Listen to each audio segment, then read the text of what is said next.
Hier, nous avons commencé à lire la première méditation métaphysique de Descartes et nous en avons en fait lu la première partie.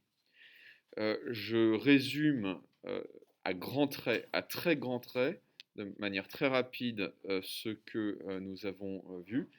Descartes cherche à fonder l'édifice des connaissances scientifiques sur un fondement, sur un principe absolument certain, absolument indubitable, c'est-à-dire hors de doute. Pour y parvenir, il va construire une machine à détruire ces certitudes, ce qu'il croit être certain. Cette machine, c'est le doute, et il va se mettre en quête de raison de douter. Si une connaissance résiste à ce doute hyperbolique et systématique, alors elle sera suffisamment solide, elle sera jugée suffisamment solide pour fournir à la connaissance scientifique un fondement absolument certain. Descartes, dans la première méditation métaphysique, commence par révoquer en doute toutes les connaissances qui proviennent des sens. Mais il va tomber sur un os, il va tomber sur ce qu'il croit être un fondement absolument solide, c'est qu'à l'intérieur même de l'argument du rêve, c'est-à-dire l'argument selon lequel nous serions tous en train de rêver, prisonniers d'un rêve, et donc sans possibilité de savoir si la réalité extérieure et si notre propre corps existe. Eh bien, à l'intérieur de cette hypothèse du rêve, de cet argument du rêve, certaines vérités, certaines connaissances en tout cas, semblent absolument indubitables, à savoir ce qui rend possible le rêve en tant que représentation. Or, ce qui rend possible toute représentation, nous dit Descartes, ce sont les principes mathématiques, de l'arithmétique et de la géométrie. Autrement dit, même si nous étions prisonniers d'un rêve, d'une illusion qui euh,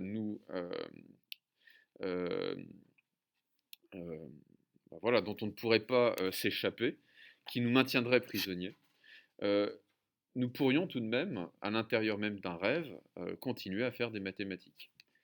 Les connaissances, on va dire, mathématiques mêlées d'expériences sensibles, à savoir la physique, la médecine, la biologie, etc., auraient un statut douteux, mais les mathématiques pures, parce qu'elles se déploient dans ce que Kant appellera des conditions a priori, des formes a priori de la sensibilité, c'est-à-dire indépendamment de tout contenu sensible, eh bien, les mathématiques pures, elles, resteraient hors de doute. J'avais dit la dernière fois que Descartes, par cet argument, allait beaucoup plus loin que toute la tradition sceptique qui en était restée, au fond, à l'idée que nous pourrions être en train de rêver. Non seulement Descartes va aller plus loin avec cet argument, mais il va aller encore plus loin parce qu'il va détruire cet argument dans la deuxième partie de la première méditation. Je lis le texte que vous pouvez trouver sur Wikisource, hein, donc à vos téléphones portables. Tapez Wikisource première méditation, normalement ça a déjà été fait. Et ces pages 241 dans l'édition établie par Levrault, texte établi par Victor Cousin, édition de 1824. Bon, ça n'a aucune importance, c'est juste un repère. Page 241 hein, sur Wikisource. On va attaquer la deuxième partie de la première méditation métaphysique, c'est-à-dire le retournement, comme à chaque fois, de la méditation. Ça commence par toutefois, si vous pouvez faire une recherche dans la page, toutefois il y a longtemps. Toutefois il y a longtemps que j'ai dans mon esprit une certaine opinion qu'il y a un Dieu qui peut tout, et par qui j'ai été fait, et créé tel que je suis. C'est bon ? Or, que sais-je s'il n'a point fait qu'il n'y ait aucune terre, aucun ciel, aucun corps étendu, aucune figure, aucune grandeur, aucun lieu, et que néanmoins j'ai les sentiments de toutes ces choses, et que tout cela ne me semble point exister autrement que je le vois.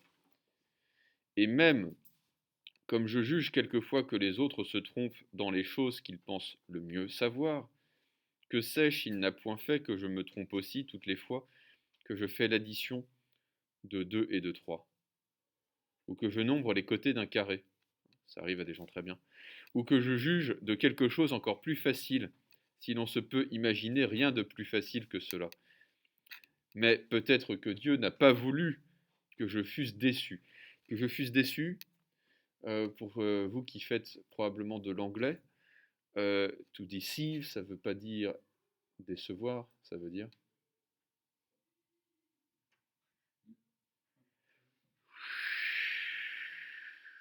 to deceive, ça veut dire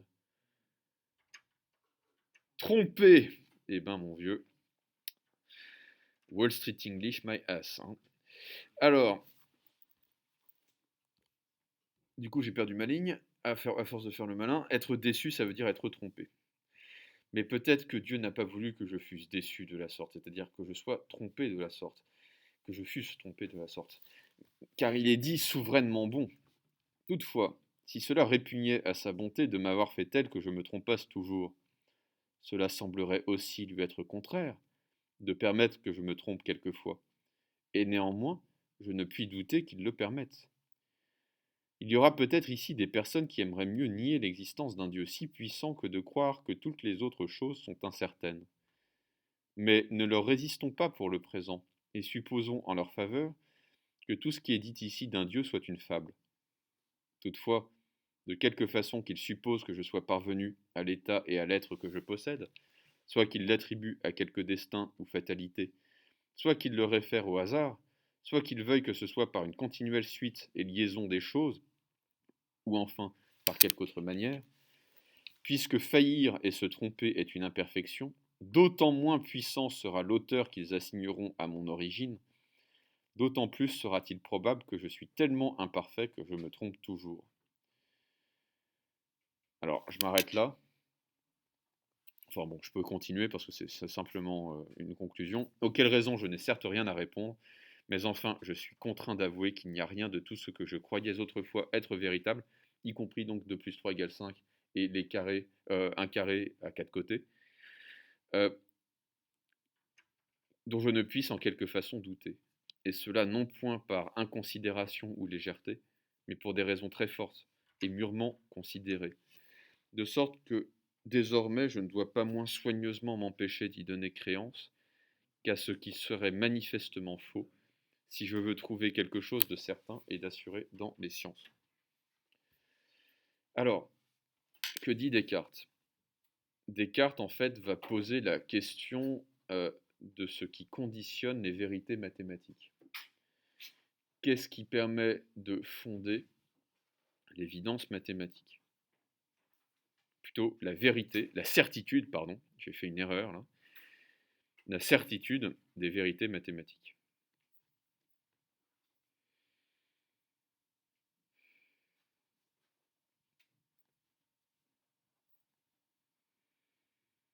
Je vous avais dit la dernière fois que les sceptiques grecs étaient des philosophes qui ne cessaient de poser la question de savoir si ce que l'on croit certain est si évident que cela. Et je ne sais pas si je vous l'avais dit, mais Descartes, en fait, fait l'inverse. Il se demande si ce qui est évident est si certain que cela. Et ça, c'est très fort parce que cela revient à douter du statut de l'évidence comme critère de vérité. Ce qui détermine la vérité des principes mathématiques, des axiomes mathématiques, notamment chez Euclide, c'est qu'ils sont évidents en eux-mêmes, donc vrais. Voilà. Et d'ailleurs, les théoriciens du droit naturel ou reprendre à Euclide le critère de self-evidence, de l'auto-évidence, en fait, des vérités mathématiques pour dire, bah oui, l'égalité entre les hommes est une vérité tellement évidente que nul ne peut en douter. Ce que va dire Descartes, c'est qu'on peut douter de la vérité de l'évidence, de la vérité comme évidence. Alors pourquoi? C'est l'argument de la deuxième partie de la première méditation.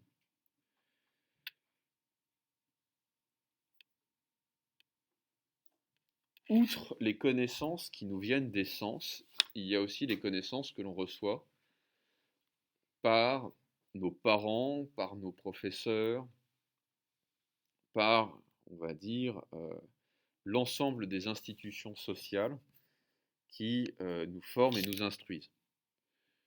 Et parmi ces connaissances qui ont été reçues par Descartes, il y a l'opinion selon laquelle il existe un Dieu tout-puissant, créateur de toutes choses. Autrement dit, parmi les opinions que Descartes a reçues dans l'enfance, il y a le credo des chrétiens, en tout cas le credo des catholiques. Je crois en Dieu tout-puissant. Qu'est-ce que cela veut dire si cette opinion est vraie? Qu'est-ce que cela veut dire si cette opinion est vraie? Cela veut dire que Dieu qui est tout-puissant m'a créé. S'il m'a créé, il a aussi créé mon esprit.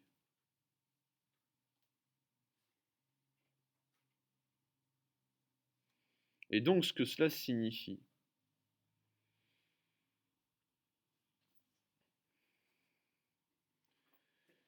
c'est que ce qui peut me sembler comme être une vérité naturelle, à savoir 2 plus 3 égale 5.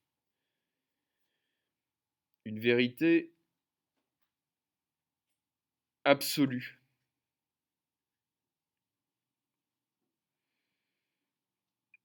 Serait en fait relatif, conditionné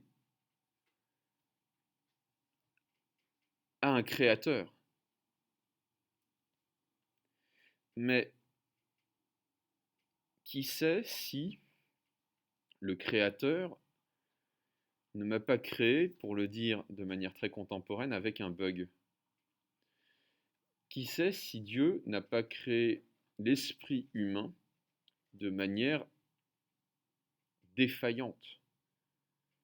Un petit peu comme un informaticien qui aurait créé un programme avec des bugs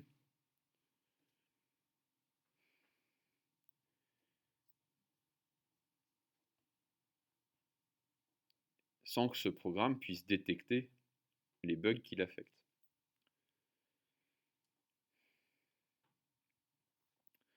Donc Dieu a pu me créer de telle sorte que je me trompe toujours, et là il faut bien comprendre la portée de cette phrase. Dieu a pu me créer de manière à ce que je me trompe toujours sans jamais faire d'erreur. Quelle est la distinction entre se tromper et faire une erreur chez Descartes? Pour Descartes, on peut se tromper de manière passive, sans pouvoir s'en rendre compte.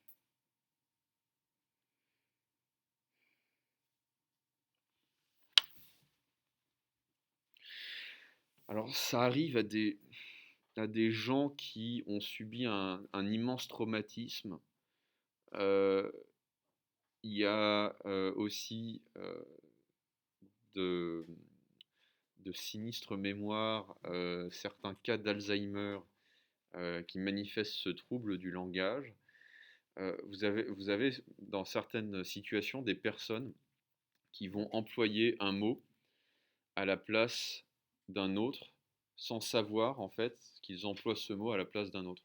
Donc ils vont dire des choses qui n'ont strictement aucune signification pour nous et qui ont en fait un sens très clair pour eux. Parce que leur cerveau va se tromper dans l'identification du mot qu'il rattache au sens. Donc en fait, au lieu de dire, je sais pas moi, voiture, ils vont dire chaise. Au lieu de dire prendre, ils vont dire avoir. Et donc ils vont dire tu as une chaise, au lieu de tu prends ta voiture. Et on ne va plus pouvoir les comprendre.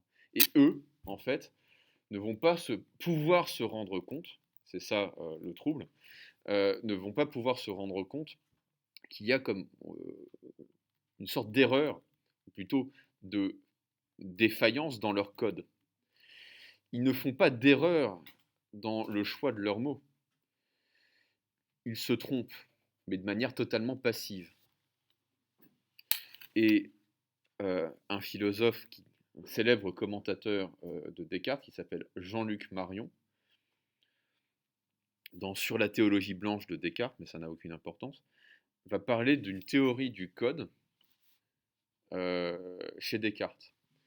Descartes utilise cette théorie du code pour l'optique.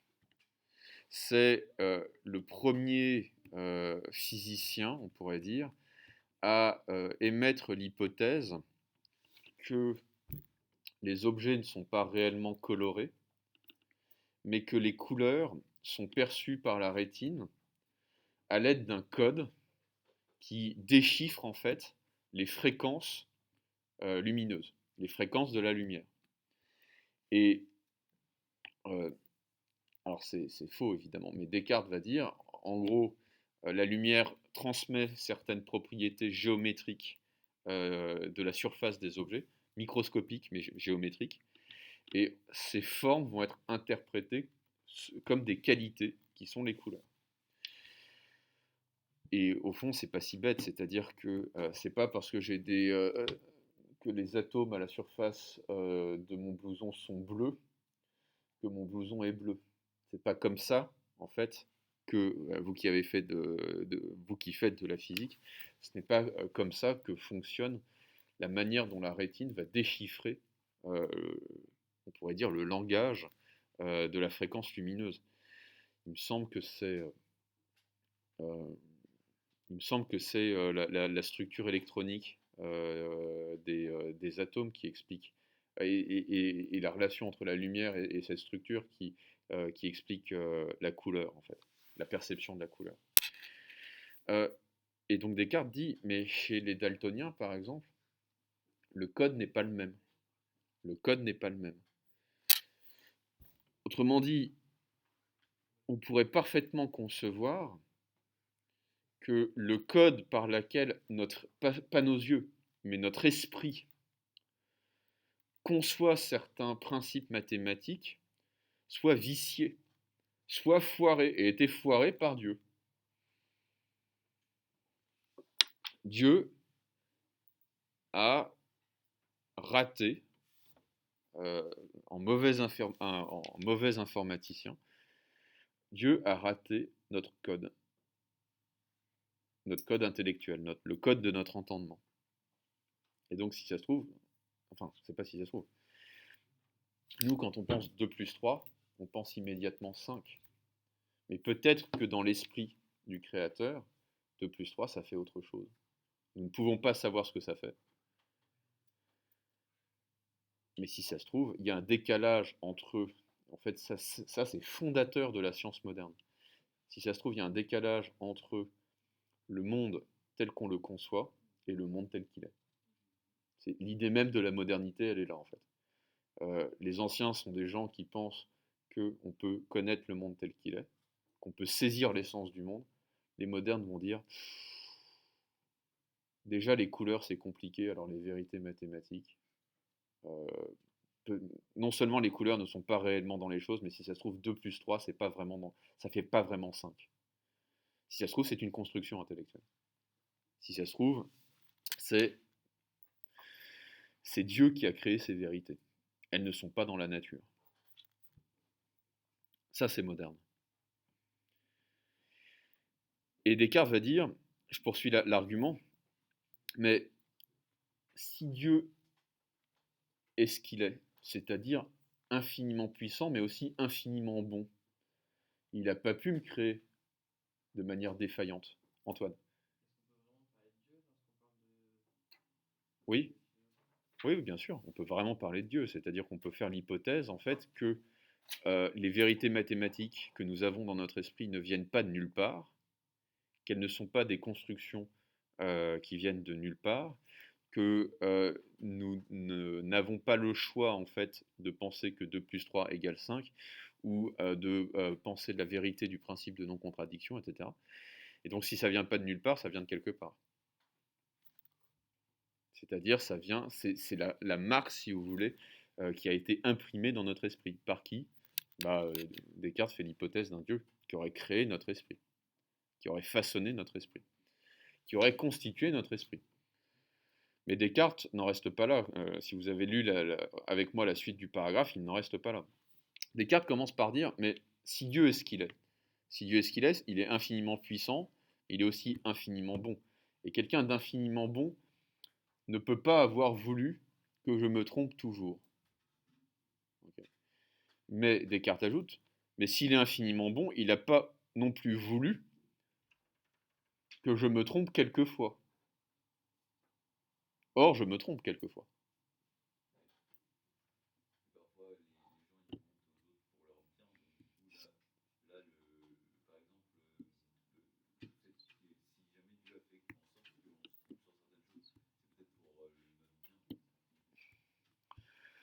Mais c'est pas la question en fait. La question c'est de trouver un fondement absolument certain aux sciences. Si vous voulez, ça n'arrange pas nos affaires que Dieu ait voulu que je me trompe, Euh, qu'on se trompe même quelquefois. Parce que là, en plus, euh, il s'agit de dire que notre esprit, en fait, ne permet pas de saisir la réalité telle qu'elle est. Qu'on peut faire cette hypothèse-là. Que si Dieu nous a créés, de fait, il nous a créés tel qu'on puisse se tromper, et peut-être même qu'on puisse se tromper toujours. Et en fait, cette idée-là, on ne peut pas s'en débarrasser. On ne peut pas s'en débarrasser parce que on peut inventer l'idée. Hein, Antoine me dit, est-ce qu'on est obligé de penser à Dieu? Non. Mais en fait, ce que cherche Descartes, c'est vraiment En fait, Descartes, il est dans le soupçon. Il cherche une raison de douter. Et une très bonne raison de douter, c'est qu'on a été créé par un Dieu qui nous a foirés. Et à ce moment-là, si vous voulez, on ne pourra jamais le savoir. On ne pourra jamais corriger une erreur qui constitue notre esprit. Parce qu'on n'a pas le choix de penser que 2 plus 3 égale 5. C'est constitutif de notre esprit. Mais si ça se trouve, et c'est ça l'hypothèse, c'est qu'on peut penser que c'est faux. Même si on est obligé de l'admettre comme une évidence. Ouais, Iwan.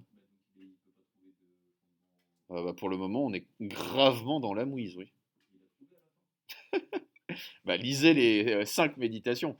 Vous allez voir, on va commencer à remonter à la surface à partir de la deuxième. Pour le moment, c'est la noyade. Pour le moment, on s'enfonce dans le doute. Et même 2 plus 3, si vous voulez, on ne peut pas s'appuyer dessus. Ouais.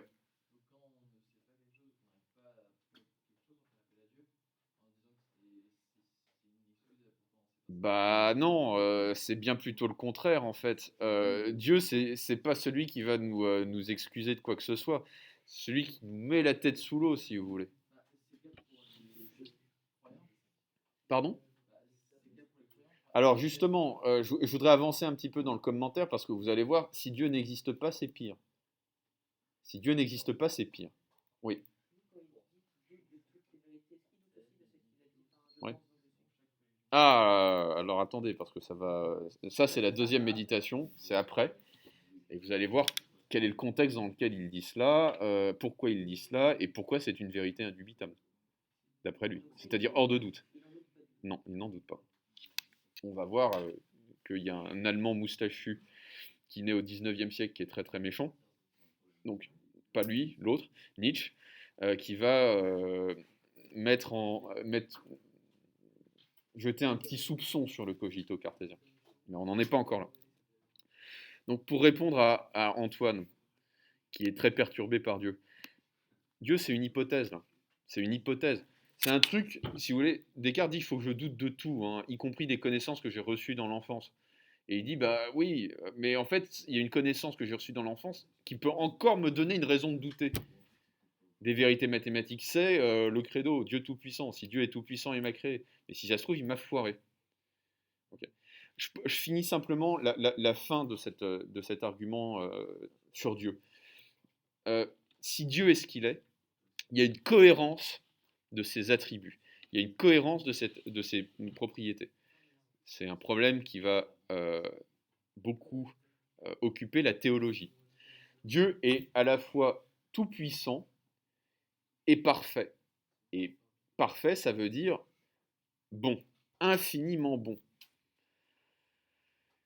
Et Descartes va dire, s'il est infiniment bon, non seulement il n'a pas pu faire que je me trompe toujours, mais il n'a pas non plus pu faire que je me trompe quelquefois. Donc, il va y avoir un problème pour Descartes qui va être réglé dans la troisième et surtout dans la quatrième méditation, de la cohérence des attributs divins. Comment, si Dieu existe, parce que pour Descartes, Dieu existe, comment, si Dieu existe, il a pu permettre que je me trompe? Parce que s'il est infiniment bon, il aurait voulu mon bien et faire en sorte que je ne me trompe pas. Antoine?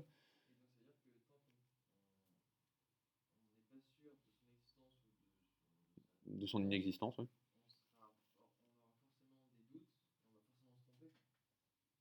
Non, c'est pas ça. Ce que dit Descartes, c'est que Dieu nous fournit une raison de douter des vérités mathématiques. Dieu nous fournit en supposant qu'il existe, mais s'il n'existe pas, c'est pire. Et c'est là que je veux en venir. C'est là que je veux en venir. Descartes dit toutefois, il y aura peut-être ici des personnes qui aimeraient mieux nier l'existence d'un Dieu si puissant que de croire que toutes les autres choses sont incertaines. Autrement dit, que dit Descartes? Descartes dit, au fond, euh, le problème de la cohérence des attributs divins, comment Dieu qui est infiniment puissant et infiniment bon a pu me créer de telle sorte que je me trompe, peut nous pousser, ou peut pousser certains, à nier l'existence de Dieu. Faisons l'hypothèse de l'inexistence divine. Faisons l'hypothèse que Dieu n'existe pas et voyons ce que ça donne. Et Descartes va dire la chose suivante. Si Dieu n'existe pas, si mon esprit n'a pas été créé par un être tout-puissant et parfait, alors mon esprit a été causé par une cause infiniment moins parfaite et infiniment moins puissante que Dieu. Ça peut être le hasard, ça peut être un enchaînement de causes et de conséquences biologiques liées à ce qui ne s'appelle pas encore la sélection naturelle.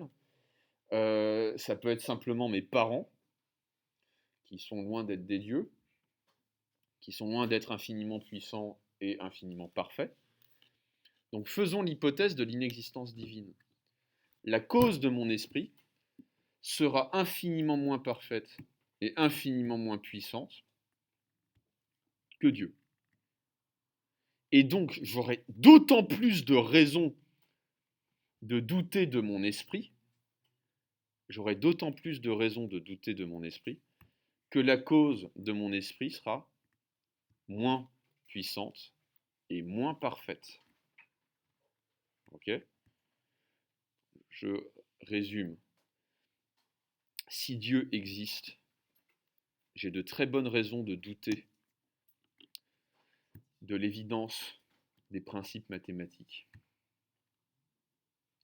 Si Dieu n'existe pas, j'ai encore plus de raisons de douter de la véracité des principes mathématiques.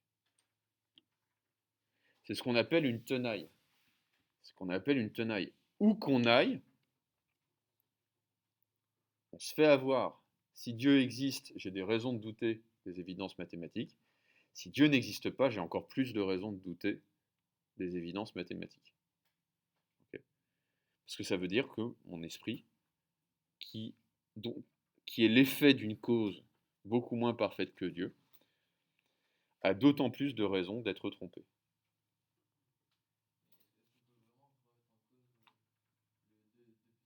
Oui. Bah oui. Imaginez que votre esprit, en plus, à mon avis, c'est beaucoup plus facile à comprendre aujourd'hui qu'au moment où Descartes a écrit ce texte. Imaginez que votre cerveau soit un ordinateur, que votre ordinateur est un bug, que que l'humanité, en fait, hein, l'Homo sapiens sapiens, ça soit une série, si vous voulez, qui soit sortie de l'usine avec un bug.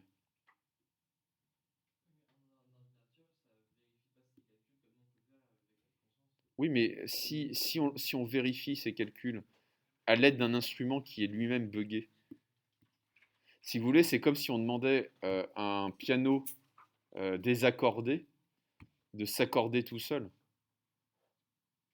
Il ne pourra pas. Il ne pourra pas.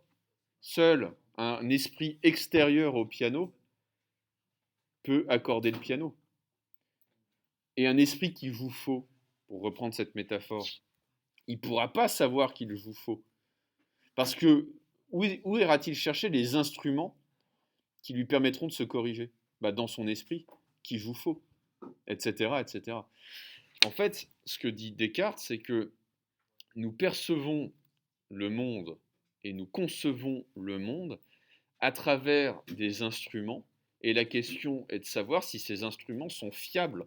C'est la question de la science moderne, au fond, hein.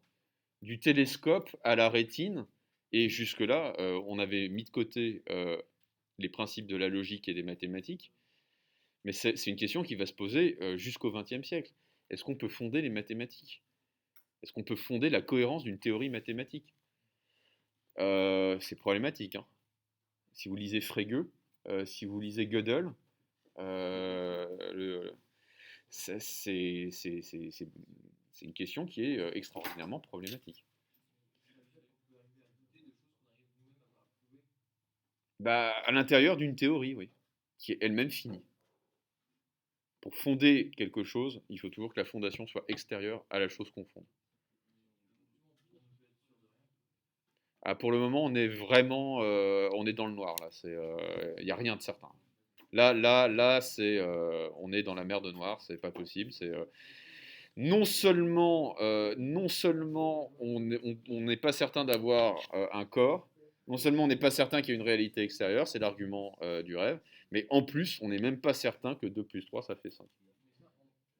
Alors que, attendez, il faut bien comprendre, alors que on n'est pas certain que 2 plus 3 égale 5, alors que c'est évident pour nous. Exactement. Ah, vous avez compris. Ah bah, là, j'ai envie de faire toute la fin de l'année sur les méditations, parce que je vais m'arrêter à la deuxième, mais les vraies réponses, si vous voulez, en particulier sur le plan scientifique, commencent à arriver à la troisième, à la quatrième et à la cinquième méditation. C'est 100 pages. Ben, regardez, hein, une méditation sur Wikisource, ça fait quoi? Ça se lit vite, hein? Ça- Oui, c'est un peu compliqué à lire, mais il faut être attentif. Très sincèrement, vous pouvez lire les méditations, les troisième, quatrième, cinquième méditations seules. Ok. Mais écoutez, je sais pas, hein, je sais pas ce que ça va donner la suite de l'année. À la limite, hein, au point où Blanquer nous a mis, on peut faire la suite de l'année on se fait les 5 méditations. Moi, ça m'irait. Moi, ça m'irait. Donc on laisse tomber, on finit pas, à vrai dire, hein, on s'en fout un peu de Freud, hein. On fait pas le cours sur l'inconscient et on finit sur Descartes en beauté. Moi, je peux le faire, il n'y a pas de problème. Alors, euh, on en rediscutera avec vos camarades, parce que là, oui,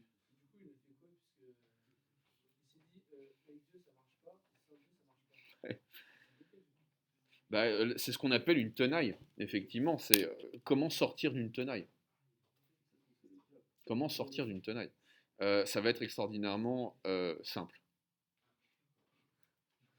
Vous allez voir, ça va être très simple. Comme toujours,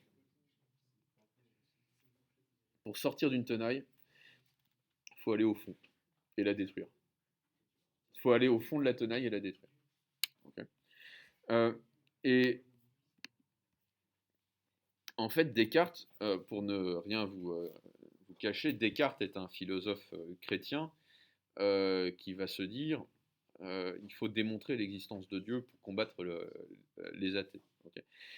Et là, il est face, en fait, à, à un grand savant athée, on les appelle les libertins au XVIIe siècle. Les libertins, ça n'a rien à voir avec Marc Dorcel. Hein.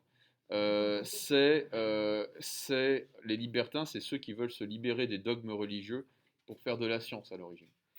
Donc ce qui caractérise le libertinage, premièrement, c'est qu'ils sont à la pointe de la recherche scientifique. Les libertins sont les grands savants du XVIIe siècle. Et surtout, ce qui va caractériser le libertinage, c'est l'athéisme. Ils vont affirmer l'inexistence de Dieu. Bon. Et là, Descartes s'adresse un petit peu à ces scientifiques libertins en leur disant, mais si vous faites l'hypothèse de l'inexistence divine, ou voire si vous affirmez la thèse de l'inexistence divine, sur quoi est-ce que vous fondez la science? Sur quel principe fondez-vous la science? Sur votre propre esprit? Mais c'est peut-être le fondement le plus incertain qui soit. Ok. Alors, je finis rapidement sur la première méditation. Je finis la lecture, mais il ne suffit pas d'avoir fait ces remarques. Il faut encore que je prenne soin de m'en souvenir, car ces anciennes et ordinaires opinions me reviennent encore souvent dans la pensée. Le long et familier usage qu'elles ont eu avec moi leur donnant droit d'occuper mon esprit contre mon gré et de se rendre presque maîtresse de ma créance. Et je ne me désaccoutumerai jamais de leur déférer, c'est-à-dire de les respecter, et de prendre confiance en elles, tant que je les considérerai telles qu'elles sont en effet, c'est-à-dire en quelque façon douteuses comme je viens de montrer, et toutefois fort probables, en sorte que l'on a beaucoup de raisons de les croire, beaucoup plus de raisons de les croire que de les nier. C'est pourquoi je pense que je ne ferais pas mal si, prenant de propos délibérés un sentiment contraire, je me trompe moi-même, et si je feins pour quelque temps que toutes ces opinions sont entièrement fausses et imaginaires, jusqu'à ce qu'enfin, ayant tellement balancé mes anciens et nouveaux préjugés, qu'ils ne puissent faire pencher mon avis plus d'un côté que d'un autre, mon jugement ne soit plus désormais maîtrisé par de mauvais usages et détourné du droit chemin qui le peut conduire à la connaissance de la vérité. Car je suis assuré qu'il ne peut y avoir de péril ni d'erreur en cette voie, et que je ne saurais aujourd'hui trop accorder à ma défiance, puisqu'il n'est maintenant question d'agir. Il n'est pas maintenant question d'agir, mais seulement de méditer et de connaître.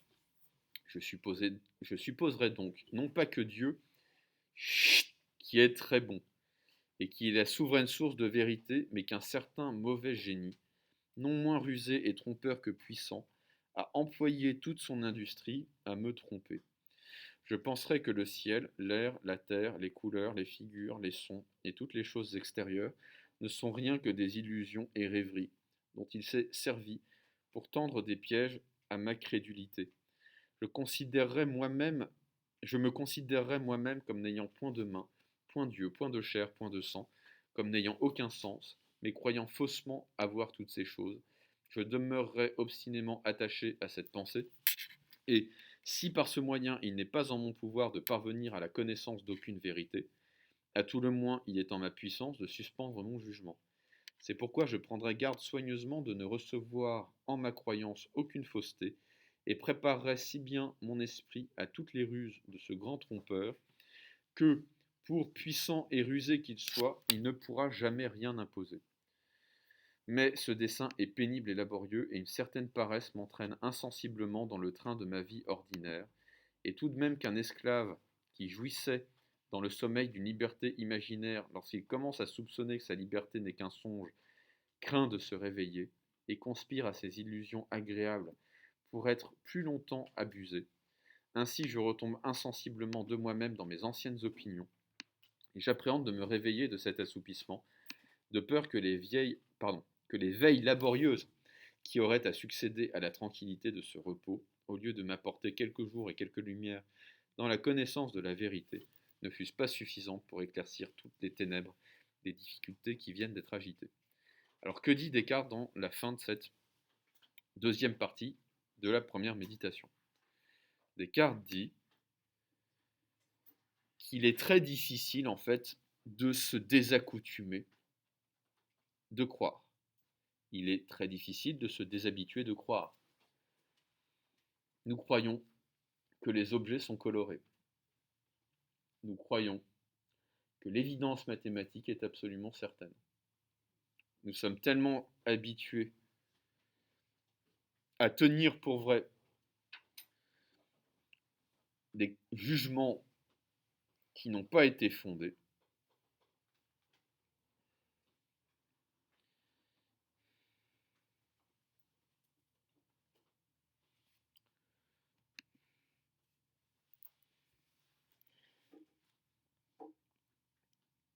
qu'il nous est difficile de nous en débarrasser.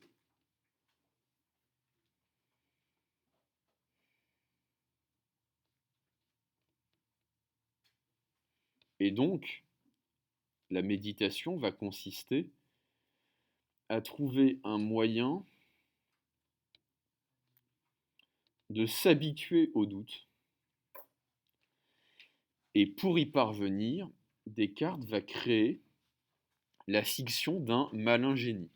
Alors le XVIIe siècle, c'est le moment où l'Occident va recevoir les textes fragmentaires, puis plus ou moins organisés des Mille et une nuits. Donc le malin génie, c'est très clairement une inspiration orientaliste. C'est l'idée que le génie de la lampe, d'Aladin, est capable de créer, enfin Jafar, je m'étouffe, Jafar, je peux plus respirer, c'est l'idée que le malin génie de la lampe est capable de créer des illusions dont on ne peut pas s'échapper. Et donc Descartes va dire, je dois m'habituer à penser, je vous ai vu Maxence, je dois m'habituer à penser que mon esprit est la proie d'illusions dont je ne peux pas m'échapper. Autrement dit, je dois m'habituer à penser qu'un malin génie me trompe toujours.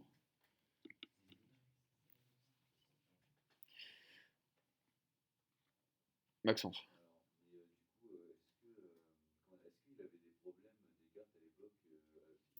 Ouais. Ouais. Alors, Descartes a eu deux problèmes. Premièrement, effectivement, le fait même de débattre avec des athées pose un problème à l'Église, depuis saint Augustin en fait. La rhétorique de saint Augustin fait que on ne discute pas avec les athées, on les ignore, on les convertit par la force, éventuellement on les crame, mais on ne discute pas. On ne discute pas. Donc ça, c'est le premier point. Le deuxième point, c'est que Descartes va chercher à démontrer l'existence de Dieu, et ça non plus, ça ne correspond pas au dogme. Le dogme de la foi chrétienne, c'est que la croyance de, au Christ, en Dieu, etc., etc., dépasse la raison, et donc échappe à toute démonstration. Okay. On pense qu'il est mort à la cour de la reine de Suède. On pense qu'il est mort dans des circonstances assez troubles. On ne sait pas trop pourquoi il est mort. Apparemment, il s'est enrhumé. En Suède, c'est pas impossible. Il était relativement vieux, mais pas si vieux que ça. Il était de santé fragile. On pense qu'il a été un petit peu poussé vers la mort. Spinoza va dire que Dieu, c'est la totalité du réel, en fait. Que Dieu, c'est vous, moi, la table, etc. Que Dieu, c'est la totalité du réel. Et il venait d'une communauté juive d'Amsterdam, et lui, il va être banni carrément il va être maudit, il va être harem. C'est pas drôle. Par sa communauté. Hobbes, il va avoir énormément de problèmes avec les autorités ecclésiastiques de son temps, et en particulier avec les puritains. Bref, ça va être compliqué. Ça va se détendre avec le XVIIIe siècle. Mais, au XVIIe, c'est encore très tendu. C'est encore très très tendu. On estime que l'Inquisition a plus brûlé de sorcières au XVIIe siècle que pendant tout le Moyen Âge. Donc en fait, l'âge d'or du bûcher, si je peux m'exprimer ainsi, c'est pas Camelot, hein, c'est pas le 8e siècle, c'est pas le 9e siècle, c'est pas le temps des croisades, c'est le 17e siècle. Donc oui. Bah si, c'est pour ça qu'ils étaient tous en Hollande. Où on tolérait ce genre de choses. Il y avait La question est de savoir qu'est-ce que c'est qu'une puissance, une puissance. Et on débat toujours pour savoir si les grandes puissances européennes, c'est l'Angleterre et la France, ou du Moyen Âge en fait jusqu'à la modernité, ou si c'est un petit pays qui a inventé la liberté d'expression, la liberté de la presse, la démocratie, enfin la démocratie représentative moderne, etc., qu'on appelle les Provinces-Unies et qu'on va appeler la Hollande après.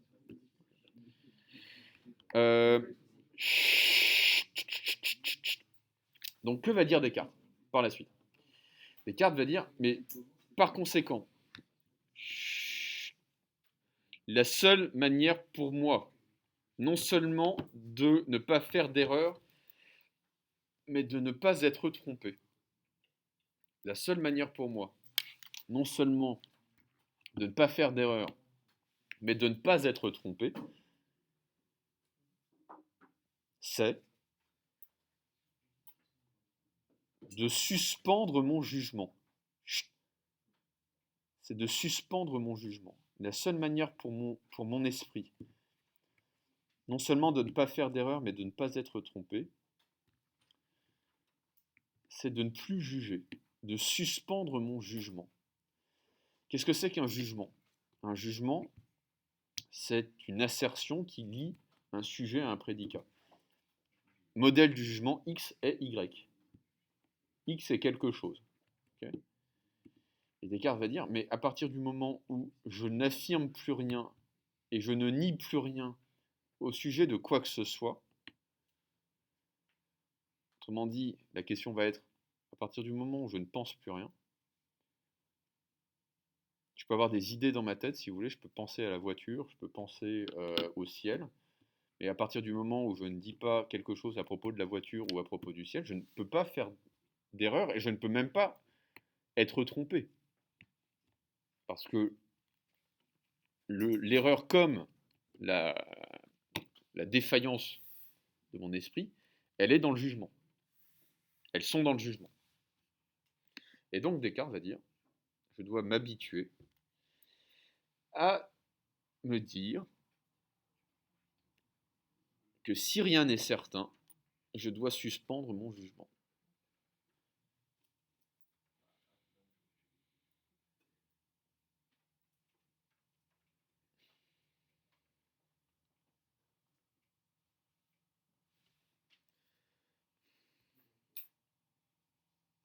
Donc voilà, synthèse, on est à la fin de la première méditation, on est dans le brouillard le plus complet, parce qu'on ne peut s'appuyer sur aucun principe solide pour commencer à fonder l'édifice des connaissances scientifiques.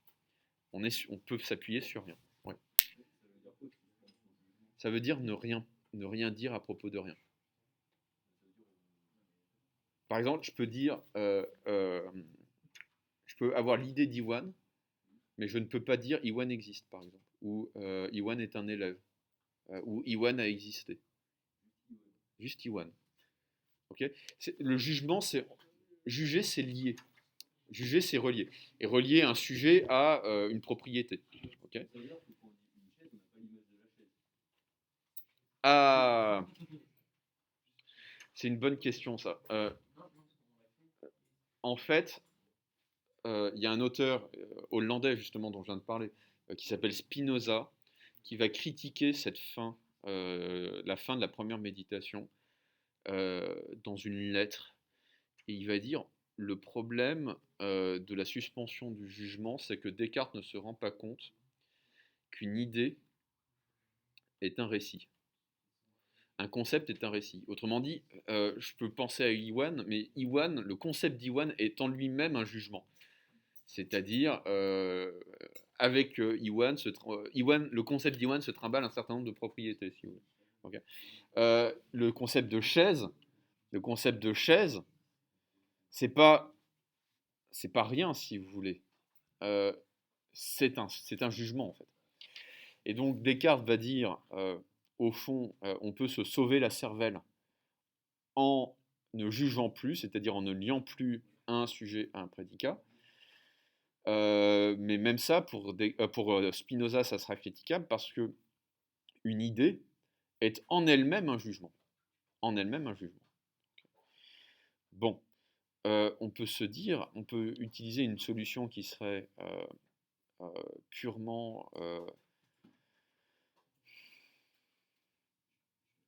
purement nominaliste ou purement hypothétique. Ça consisterait à dire que tous nos idées seraient à ce moment-là des fictions. Que le concept de chaise serait fictif, que le concept d'Iwan serait fictif, que le concept de moi serait fictif, etc. etc. Et à ce moment-là, on respecterait à la fois la critique que fait Spinoza à Descartes et la position de Descartes. À savoir, bah oui, c'est un petit peu le sens de la fin du cours sur l'art que je vous ai fait. Euh, on peut penser effectivement au personnage de James Bond, mais ça ne veut pas dire qu'on va croire à l'existence de James Bond. Si vous voulez. Ça va pour tout le monde? Bon, bah j'en reste là pour aujourd'hui. Bon long week-end. N'hésitez pas à vous lancer dans la lecture de la deuxième méditation parce que c'est ce qui va m'occuper la semaine prochaine avec vos camarades.